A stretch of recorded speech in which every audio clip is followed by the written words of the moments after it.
How's it going, y'all? Titan Smash MTG, and today we're here for my official preview card from Wizards of the Coast. Thank you, Wizards of the Coast, for the sponsorship and allowing me to be able to preview this card, and it's a sweet one. So I'm not going to waste much time here before this. I prepared a little something for you here that I hope you enjoy and get some laughs out of. And then after that, we'll go ahead and talk about the card itself, show it off, talk about its standard applications and all that stuff. So without further ado, let's quit yapping here and let's take a look at this preview card. Let's go!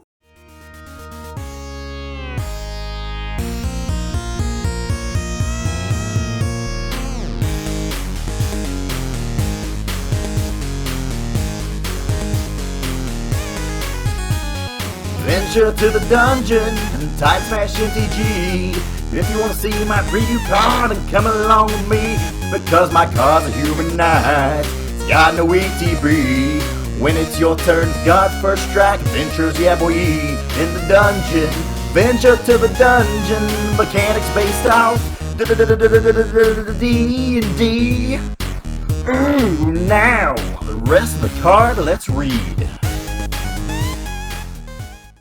Triumphant Adventure is a white and a black 1/1 creature, human knight with death touch. As long as it's your turn, Triumphant Adventure has first strike.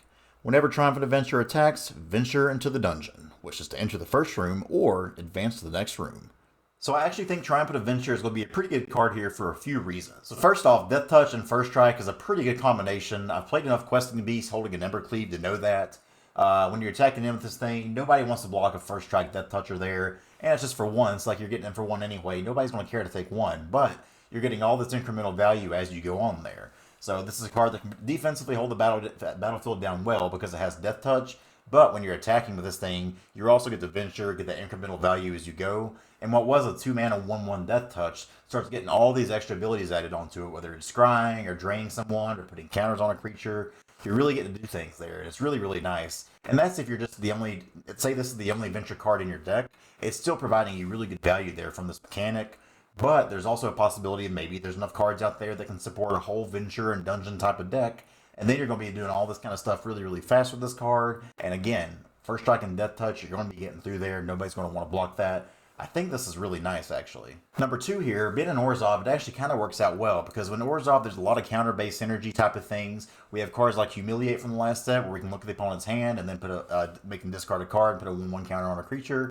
This is a creature right here that definitely wants to have some 1/1 counters on it, because again, you have that first strike when you're attacking. So say somebody wants to double block, do 1 damage here, do 1 damage there. You're killing both the creatures and your creature's still staying alive. So, and there's a dungeon card out there already that puts 1/1 counters on a creature. So this plays well with some of the existing dungeons out there too.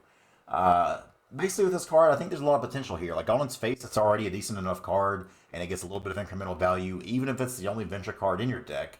But if there's more venture cards out there that are playable, maybe someone makes a whole deck out of these things, you can start racking up all these triggers really nicely and just get to go to town on this thing. And I think Triumphant Adventure is actually going to see some standard play.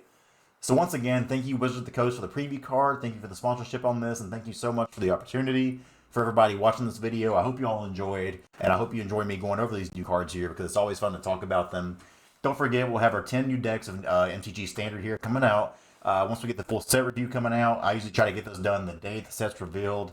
We'll see how it goes here, since this preview season is very, very fast and expedited. I look forward to showing you all this. Hope you all enjoyed. Thanks again for all the support so much. Love y'all. Let's go.